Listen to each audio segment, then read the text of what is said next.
இந்த வீடியோவில் டேட்டா வந்து டேட் அண்ட் டைம் என்ற ஃபார்மேட்டில் இருக்கிறத வந்து டேட்டா மட்டும் எப்படி வந்து கன்வெர்ட் பண்ணி எடுக்கிறது என்பது தொடர்பாக இந்த வீடியோவில் பார்க்கலாம். டேட் டைம் ஃபார்மேட்டில் இருக்கிறத வந்து டேட் என்ற ஃபார்மேட்டுக்கு மட்டும் வந்து எப்படி வந்து கன்வெர்ட் பண்ணி எடுப்பது என்பது தொடர்பாக தொடர்ச்சியாக பார்க்கலாம். From date and time import date and time டேட்டை வந்து இம்போர்ட் பண்ணுறோம். இதில் நாங்கள் date.py என்ற ஒரு பைத்தன் ஃபைல் கிரியேட் பண்ணி அதுக்குள்ளே வந்து டேட் அண்ட் டைமை வந்து இம்போர்ட் பண்ணுறோம். தொடர்ந்து date1 equal to date time பிரேக்கெட்டுக்கு வந்து டேட் அண்ட் டைமை வந்து கொடுக்குறோம். முதல் வந்து இயர் கொடுத்து, அடுத்த வந்து மந்த் கொடுத்து, அடுத்த டே கொடுத்து, அடுத்த வந்து டைமுக்குரிய செகண்ட் மினிட்ஸ் ஹவர்ஸ் அவ்வளோத்தையும் கொடுத்து இப்படி வந்து ஒரு date1 வந்து இம்போர்ட் பண்ணுறோம். date1 வந்து டேட் டைம் வந்துட்டு அதில் டேட் டைம் வந்து கொடுக்குறோம். தொடர்ந்து இந்த date1 வந்து டேட் அண்ட் டைம் ஃபார்மெட்டில் இருக்குது. அதை வந்து டேட் ஃபார்மெட்டில் மட்டும் கன்வெர்ட் பண்ணணும். இப்போ வந்து date1 வந்து டேட் அண்ட் டைம் ஃபார்மெட்டில் இருக்குது. அங்கே வந்து நாங்கள் இயர், மந்த், டே, வேறு ஹவர்ஸ், மினிட்ஸ், செகண்ட் எல்லாத்தையும் வந்து கொடுத்துருக்குறோம். இதை வந்து ஓன்லி டேட் ஃபார்மெட்டில், அதாவது வந்து இயர், மந்த், டே இவ்வளோ மட்டும் டேட் மட்டும் வர மாதிரி கன்வெர்ட் பண்ணணும். டேட் கன்வெர்ட் ஈக்குவல் டு date1.dateன்றதை கால் பண்ணி நாங்கள் டேட் கன்வெர்ட்ன்றதை வந்து இப்படி வந்து கன்வெர்ட் பண்ணுறோம்.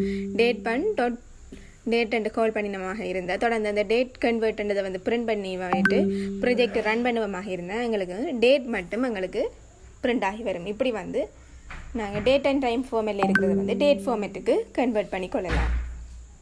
டேட் அண்ட் டைம் ஃபார்மெட்டில் இருக்கிறத டேட் ஃபார்மெட்டில் மட்டும் கன்வெர்ட் பண்ணி கொள்ளலாம். டேட் அண்ட் டைமில் வந்து எல்லாம் இருக்குது. அதை வந்து டேட் ஃபார்மெட்டில் மட்டும் டேட் மட்டும் வர மாதிரி இப்படி நாங்கள் இந்த டேட் டைம் என்ற பேக்கேஜை யூஸ் பண்ணி இப்படி வந்து கன்வெர்ட் பண்ணி கொள்ளலாம். வந்து டேட் ஃபார்மெட்டில் இருக்கிறதுல வந்து இயரை மட்டும் தனியாக எடுக்கணும். அதே மந்தை மட்டும் தனியாக பிரிண்ட் பண்ணணும். அடுத்த வந்து டேயை மட்டும் தனியாக பிரிண்ட் பண்ணணும். Year equal to date1.year and ஹோல் பண்ணுவமாக இருந்தால் year equal to date1.year and ஹோல் பண்ணினா இயர் மட்டும் பிரிண்ட் ஆகும். அதே நேரம் month equal to date1.month and ஹோல் பண்ணால் மந்தை மட்டும் நாங்கள் அதில் இருந்து எடுத்துக்கொள்ளலாம். Day equal to date1.day and ஹோல் பண்ணிவிட்டு நாங்கள் ப்ரொஜெக்டை ரன் இப்படி வந்து பிறகு இயர், மந்த், டே இவ்வளோத்தையும் வந்து ப்ரிண்ட்டுக்கு எழுதினோம்னா இதை வந்து தனித்தனியாக வந்து ப்ரிண்ட் பண்ணிக்கொள்ளலாம்.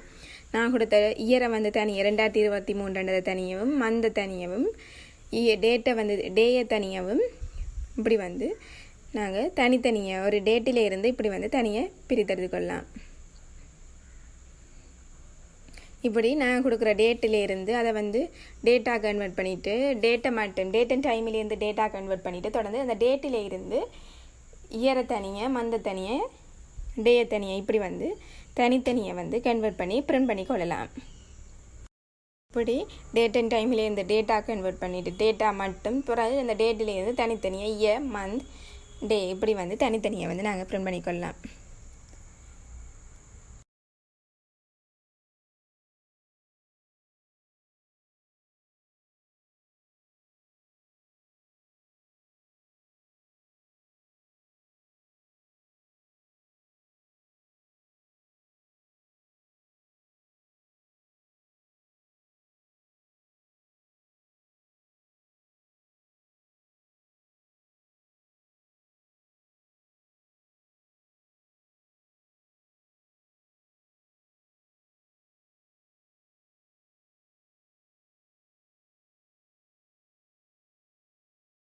மேலும் இது போன்ற தொடர்ச்சியான வீடியோக்களை பெற எமது சேனலை சப்ஸ்கிரைப் செய்து கொள்ளுங்கள். நன்றி.